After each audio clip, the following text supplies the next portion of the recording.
Estamos en Memoria 50, un programa de la Universidad Autónoma de Chiapas relacionado precisamente con su aniversario número 50. Hemos entrevistado a distintos profesionales de las disciplinas y hoy tenemos agradablemente la visita de Iris Fabiola Moreno Lara, doctora en medicina humana, quien tiene una amplia trayectoria y que le damos la bienvenida. Doctora, bienvenida. Muchas gracias, doctor. Pues un placer por la invitación. Aquí estoy. Pues bueno, hemos hecho el ejercicio con todos los que hemos entrevistado y les preguntamos desde su origen, es decir, dónde estudiaron la primaria, la secundaria, la preparatoria, para finalmente llegar a cómo se encontraron con la UNACH. Ok. Bueno, yo nací en la Ciudad de México. Mis papás, mi papá era chiapaneco, en paz descanse, mi mamá era chilanga. Por la inseguridad que se vivía en esos tiempos, pues deciden migrar a Chiapas. Y yo vengo a vivir aquí a Tuxtla Gutiérrez cuando entré a segundo de secundaria. Es decir, toda la primaria la estudié en la Ciudad de México, en una escuela llamada Sotero Prieto. Después me voy un año a San Cristóbal, como por el clima no les gustaba mucho a mis papás el calor, entonces deciden migrar a Chiapas, pero a San Cristóbal. Pero ellos no se adaptan a la vida de una ciudad, a la vida de un lugar tan pequeñito, pues ahora sí que un cambio muy radical, ¿no? Entonces, el primero de secundaria lo estudié en la del Estado, allá en San Cristóbal, y cuando venimos a vivir aquí a Chiapas, a Tuxtla, pues no había las escuelas comunes convencionales, estaba todo lleno porque yo entro a segundo de secundaria. Entonces me aceptan en la tarde, ¿no? Yo siempre fui una niña de dieces, de estar en el turno de la mañana, del cuadro de honor, y no había ni dónde entrara porque todo estaba saturado. Entonces entró en una secundaria que se llama Luis Mora, en Albania Alta, casi en la Xanca. Sí. Y ahí estudié el segundo y el tercero de secundaria. Termino la secundaria y los 3 años de la preparatoria los estudio en la Prepa 1, aquí por el Poliforum. Uh-huh. Entonces, pues bueno, fue una trayectoria en la que yo no tenía idea. Soy la primer médico de mi familia y yo no sabía qué iba a estudiar. Cuando yo llego a tercero de preparatoria y en la Prepa 1, me encuentro con pues ahora sí que la clase de ciencias de la salud y me empiezan a enseñar anatomía. Entonces yo quedo enamorada de la anatomía. Yo dije, no, yo quiero ser médico, ¿no? Y pues digo, al final de cuentas, mis papás, mi familia viene de muy escasos recursos y entonces yo recuerdo a compañeros de la prepa que decían, bueno, si no paso en la UNACH, pues me voy a la Salazar. En ese entonces era la competencia para los que no podían entrar, ¿no? Ajá. Pero pues como nosotros no teníamos dinero, yo era o entro a la UNACH o no estudio. No tenía opciones. Entonces, pues bueno, ahora sí que con el esfuerzo que hicieron mis papás, me inscriben al propedéutico porque era caro y hago el propedéutico. Y pues le echo muchas ganas, le digo que siempre fui, ahora sí que muy aplicada y lo paso. Y así es como me quedo en la UNACH, pues ahora sí que dichosa de haber estudiado los 10 semestres aquí en la Facultad de Medicina. Cuando leí su currículum, doctora, y dice, nació en la Ciudad de México, pero se siente tuxtleca, de alguna manera, pues pensé que usted no tenía nada que ver con Chiapas, pero luego vi sus apellidos y en automático dije, no, algo tiene que ver con Chiapas, por lo que veo. ¿Su papá de dónde era? Él nació en un pueblito adelante de Tapachula que se llama Cacahuatán. Ándale, sí, de ahí vemos cientos de miles de morenos. Sí. Ahí están mis orígenes. No, es que la familia Moreno es muy significativa en el estado de Chiapas y por supuesto, pero tampoco los había ubicado en la zona de Cacahuatán, que es una zona maravillosamente bella por la vegetación exuberante muy cercana al cacao y al volcán de Tacaná. Así es, sí. Ahí cerca de Unión Juárez. Sí, sí. Bueno, usted en gran medida es chiapaneca y totalmente encuentra en la medicina su vocación. Totalmente. Su estancia en la universidad, ¿cómo transcurre? Pues ahora sí que fueron una etapa preciosa, hermosa, maravillosa, de muchos amigos, que la gran mayoría siguen estando presentes en mi vida. Ahora sí que de mucho aprendizaje. Ahí conocí al papá de mis hijas. Ahorita ya estoy divorciada, pero fue mi compañero desde el prope y todo, ¿no? Entonces, la verdad es que yo de la UNACH lo único que puedo tener son buenos recuerdos. Es decir, ahí se va forjando su primera parte de su formación profesional, porque usted no le basta terminar la licenciatura en Medicina Humana, sino va a la Ciudad de México. Así es. Y se especializa en cuestiones de radiología, por lo que vi en su currículum, el siglo XXI. Así es, exactamente. Yo al final de cuentas, como médico, en cada uno de los semestres que me tocaba pasar alguna parte de ahora sí que de las materias de cada uno de los semestres, yo pasaba a psiquiatría y quería ser psiquiatra, pasaba a obstetricia y quería ser ginecóloga, ¿no? Pasaba a neurocirugía y quería ser neurocirujana, ¿no? Entonces, pues es como que parte, ¿no? De irse empapando de cada una de las áreas, muy bonito. La verdad es que yo no puedo recordar a la UNACH de una manera mala, no existe, o sea, es simplemente mucho aprendizaje, mucho crecimiento, mucho desarrollo. Entonces, cuando ya al final de cuentas termino, por azares de la vida, conozco a un doctor que me dice, bueno, ayúdame a hacer ultrasonidos, en lo que yo estaba terminando el servicio social y todavía no hacía examen para la especialidad. Y entonces empiezo a aprender a hacer ultrasonidos y me encanta. Pero me dice, bueno, quédate ayudándome para que seas mi ayudante, pero yo no quise quedarme de ultrasonografista, yo quería hacer la especialidad formal. Entonces ya me preparo para el examen de la especialidad y pues bueno, gracias a Dios paso y me voy a la Ciudad de México. Como salí muy bien en el examen, porque realmente las generaciones que están alrededor de la mía, que es la 46, la verdad es que la gran mayoría somos especialistas porque estamos muy bien preparados, ¿no? Entonces, sin problema paso el examen y como salí con un promedio muy alto, yo dije, no, pues le voy a tirar al más alto y yo quería IMSS, entonces me fui al siglo XXI y me aceptaron, ¿no? ¿Cómo se da el paso a Barcelona? Fíjese que mi jefe de servicio, el doctor Francisco Velar Garnica, me manda primero que todo, a hacer un fellow de intervencionismo en Barcelona. Pero ahí yo todavía era radióloga, o sea, todo desde el punto de vista radiológico. El caso es que la alta especialidad que yo tengo es en diagnóstico fetal. Y digo, ya quizás después de unos años yo terminé la alta especialidad en el 2021, pero cuando yo terminé fui la primer radióloga de Chiapas y la verdad es que no conozco a otros radiólogos fetales.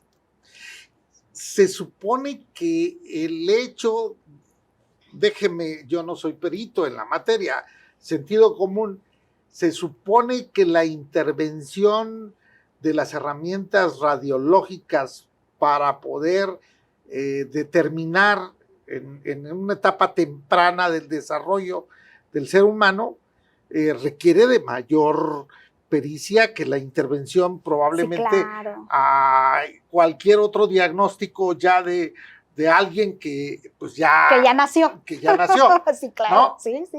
¿Así lo es? Yo, sí, definitivo. Yo conozco a muchos colegas radiólogos buenísimos, pero que realmente al no tener el expertise fetal, no es lo mismo diagnosticar a un ser humano dentro de otro ser humano, ¿no? Porque me imagino que el grado de detalle para poder advertir requiere de una serie de conocimientos sí. y práctica, mucha práctica, ¿no? Porque puedo tener todo en mi cabeza, pero si la mano no tiene esa habilidad para poder ver, no se logra, ¿no? Entonces realmente yo creo que es mi vocación, mi don, es con lo que yo nací y por eso, pues ahora sí que no lo siento nunca como trabajo, ¿no? Siempre es una gran satisfacción hacer lo que yo hago. Brasil. Bueno, el caso, como yo les platicaba, que yo fui la primer radióloga que se hizo la alta especialidad en diagnóstico fetal, es porque la especialidad no existía, esa alta especialidad no existía en ningún lugar del mundo.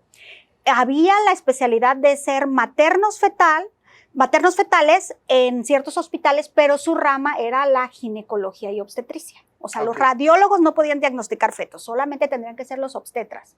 Entonces, en todo el mundo hay un movimiento importante del diagnóstico fetal, ¿no? Nos damos cuenta que las malformaciones son muy frecuentes y entonces queremos adelantarnos al nacimiento para ver cuáles son corregibles, cuáles son incompatibles con la vida y de hecho también legalmente se han hecho muchas iniciativas para poder saber cuándo se interrumpe, cuándo no, ¿no?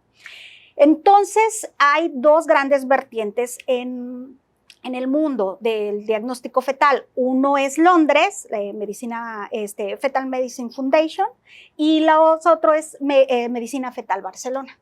Entonces, cuando yo decido aplicar, hacer pues ahora sí que la alta especialidad en diagnóstico fetal, el doctor Rogelio Cruz abre ese fue el primer año, yo fui la primera generación. Entonces el doctor Rogelio Cruz abre para que se inscriban médicos de todo México y algunos lugares fuera del mundo. Yo hago mi selección y no me acepta. ¿Por qué? Porque era radióloga y no ginecóloga. No ginecóloga. ¿No? Entonces, la verdad es que siempre he querido lograr lo que me propongo y yo dije, pues si tengo la oportunidad, voy a hacer la alta especialidad y me fui a Brasil a hacerla. Con el problema del lenguaje, porque pues ahora sí que el portugués, ¿no?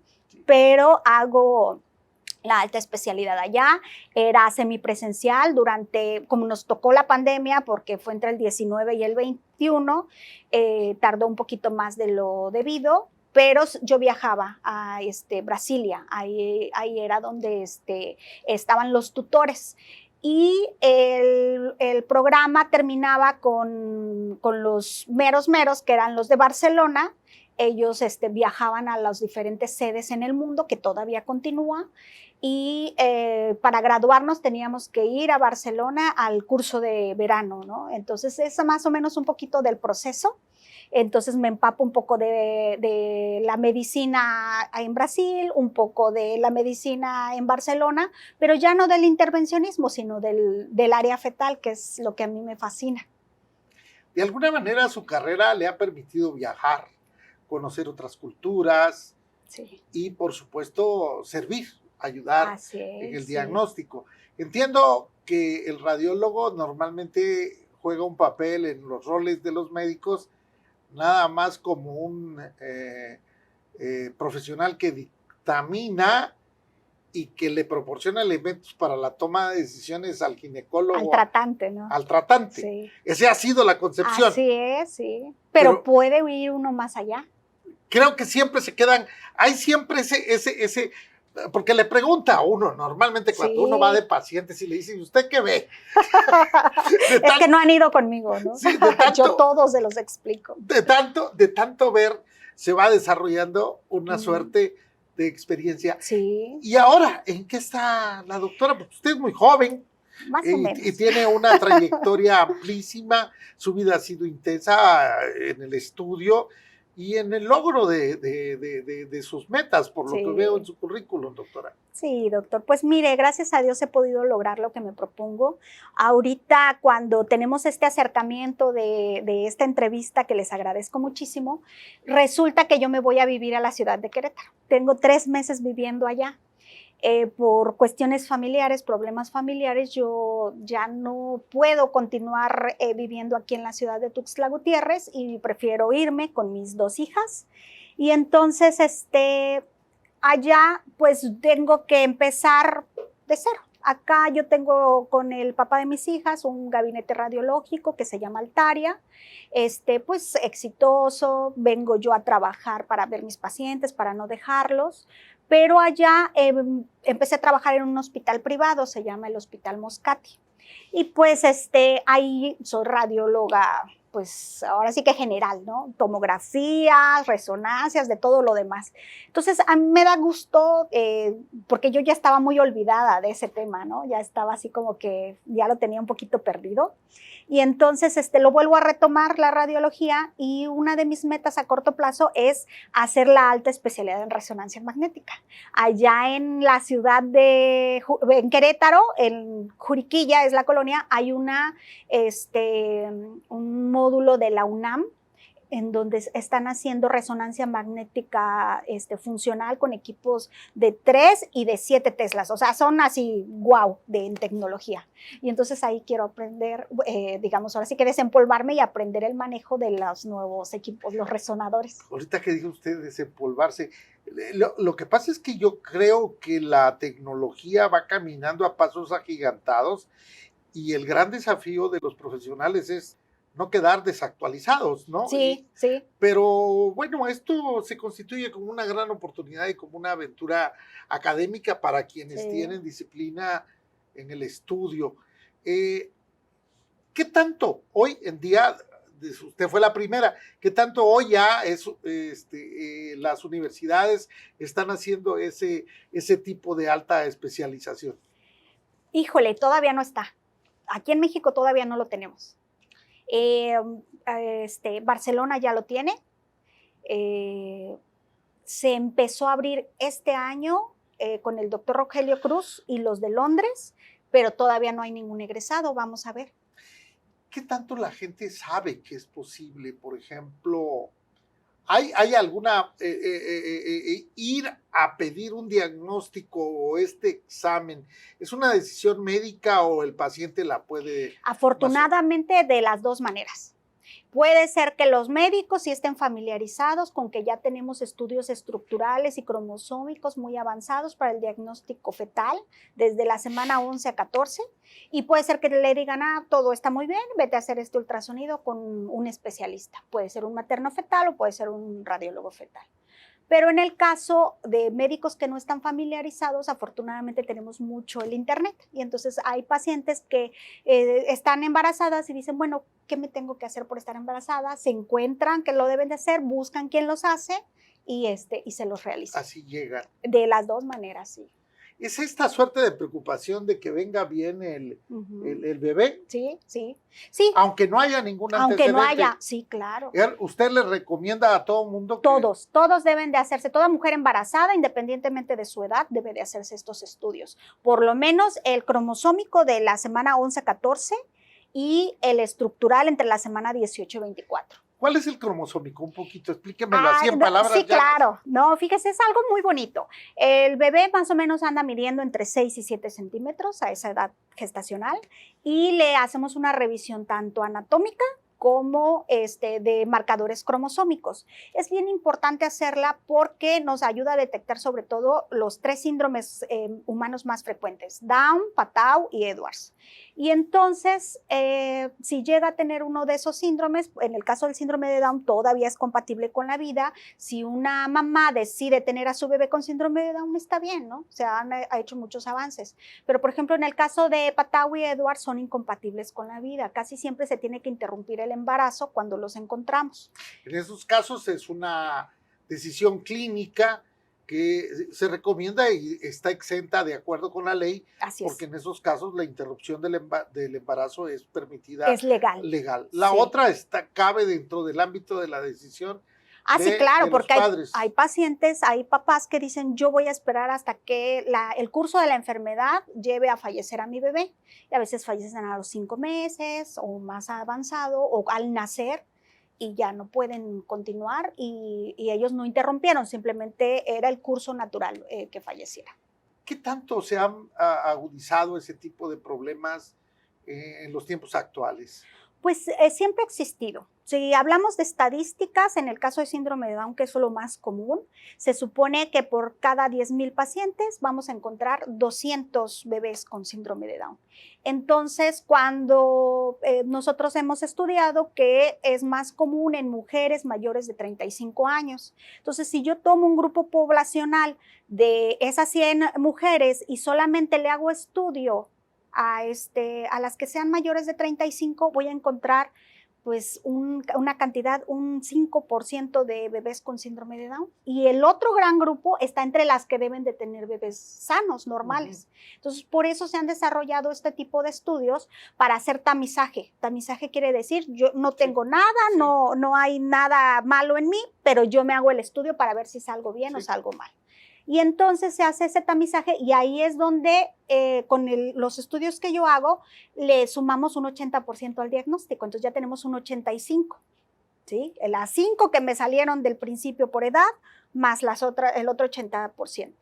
Y ese 15% que tenemos dudas, existe un estudio de laboratorio que se llama el dúo marcador materno, en donde vemos 2 hormonas que si están alteradas, también nos diagnostica riesgo de estos síndromes. Y entonces ahí ya cerramos a un 99% del diagnóstico. De su experiencia, ¿usted ha publicado algunos artículos en relación con el tema? Sí, bueno, fíjese que de síndrome de Down no tengo mi estadística, sí me ha tocado ver muchísimos casos, bebitos que actualmente están vivos y algunos que interrumpieron, pero de publicaciones hace más o menos 3 años me invitaron a participar en una descripción de casos de Zika. Tuvimos hace unos años la epidemia de Zika y nos provocaba malformaciones neurológicas de espina bífida. Y entonces fue algo gracioso porque fue un estudio retrospectivo y cuando empiezan a estudiar aquí en Tuxtla Gutiérrez en el hospital Pascasio, entonces empiezan a estudiar las pacientes que sí se les diagnosticó clínicamente Zika por laboratorio Zika, que estaban embarazadas y quiénes vinieron con bebés sanos y quiénes no. Y cuando ven los estudios, que quién había hecho los estudios, pues era yo, porque le digo que soy la única. Entonces me dicen, no, doctor, usted tiene que ser partícipe del estudio, vamos a volver a ver sus estudios, pero ya retrospectivos. Entonces yo los había diagnosticado.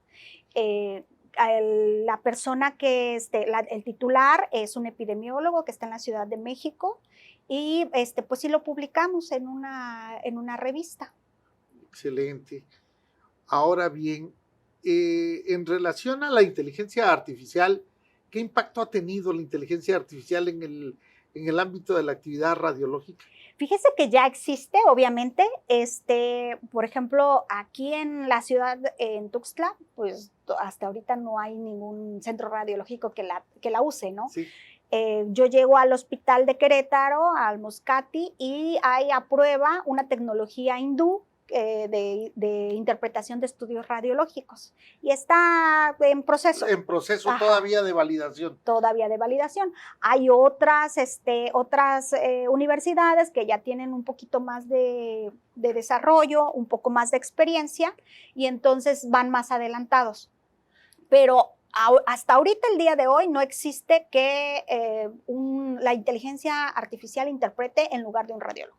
Quizás vaya a llegar, pero todavía no. No hay desplazamiento. Todavía yo creo que siempre van a seguir dependiendo de la necesidad de la intervención del ser humano y además en un ámbito tan importante. Hace un momento usted mencionaba que si bien existe la tecnología, la mano juega y la sensibilidad especial. Sí. ¿Usted fue percibiendo esa transformación? Sí, definitivo, sí.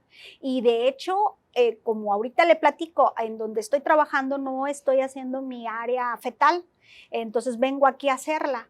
Y yo me doy cuenta cómo empiezo un poco tiesa, ¿no? Y tengo que empezar a soltarme para trabajar. Es una situación de un ritmo corporal. Sí. ¿Qué tanto tuvo que ver el tema de la anatomía con lo que usted hace hoy?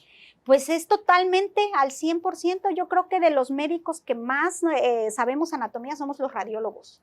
Entonces, yo desde el principio quedo enamorada de la anatomía y tengo, pues ahora sí que eso todos los días. Si me ponen en resonancia, sé la anatomía seccional de resonancia, de tomografía, por ultrasonido. Anatomía es mi vida. Es decir, todos usted los días. Tuvo que trabajar la parte del cuerpo humano y entiendo también estar al día en todo lo que viene siendo la tecnología de diagnóstico. Sí, existe de hecho la materia que se le llama anatomía seccional o anatomía por imagen. Ok, entonces, en la formación, universitaria básica o ya en la especialidad. En la especialidad. Sí, en la universidad aprendemos cada uno de los métodos diagnósticos, pero enfocados a lo que nos toca, ¿no? Dar consulta y diagnosticar enfermedades para que después puedan ser referidos a los especialistas.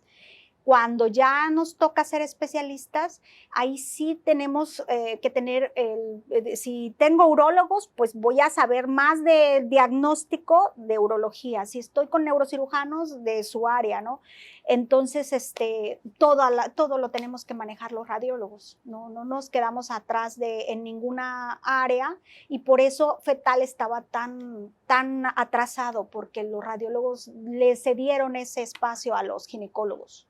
¿Qué tanto un radiólogo después ya cuando pone sus laboratorios o pone los servicios radiológicos tiene que también entrarle al capítulo de la administración? Totalmente, 100%. Tiene que administrar porque si no, no funciona. Es un negocio al final de cuentas, ¿no? Ajá. Pues bueno, pues no cabe la menor duda que esa formación cuando usted estuvo en esta universidad, porque ha dicho que la UNACH le dio herramientas a sus compañeros de generación, como decía hace un momento, están especializados la mayoría. La mayoría. ¿Cuál cree usted que ha sido el impacto de una universidad que tiene 50 años en un estado como Chiapas? Ha sido realmente algo maravilloso. Yo voy a la ciudad de Querétaro recientemente y yo veo a médicos que no tienen el nivel que tenemos aquí. De verdad es sorprendente. Aquí la medicina, ya le puedo asegurar que hay pacientes que no tienen que irse a México. La tenemos ahora sí que a un nivel muy alto. Quizás por cuestiones económicas la tecnología no está tan avanzada, pero lo básico lo tenemos. Es decir, en materia de los servicios hospitalarios, pienso yo lo que le llaman el tercer nivel. Exacto. Y estos aspectos son los que no tendríamos respuesta, pero en la calidad de los profesionales de la medicina, estamos mejor preparados que muchos estados. Está probado que cuando se insertan en las especialidades, sobresalimos los chiapanecos. Los médicos de la UNACH han tenido muy buena recepción y hay magníficas referencias, sí, por lo que yo tengo entendido. ¿Cuál sería el mensaje que usted le mandaría a los estudiantes de medicina y a los estudiantes en general de las facultades de la Universidad Autónoma de Chiapas en estos 50 años? Doctora. Pues bueno, realmente es difícil encontrar nuestra vocación, no hay que desesperarnos. Afortunadamente aquí en el estado tenemos una de las mejores universidades de todo el país y del mundo y podemos encontrar nuestro camino, nuestra vocación, independientemente de lo que queramos hacer, y siempre que hagamos algo hay que hacerlo con pasión, con amor, porque así no se siente el trabajo y la remuneración económica, que todos vamos tras ella, también viene. Bien, pues es muy agradable, yo quiero agradecer mucho porque la lección que queda de manifiesto es que la universidad da el espacio y el ser humano construye su camino y construye su futuro.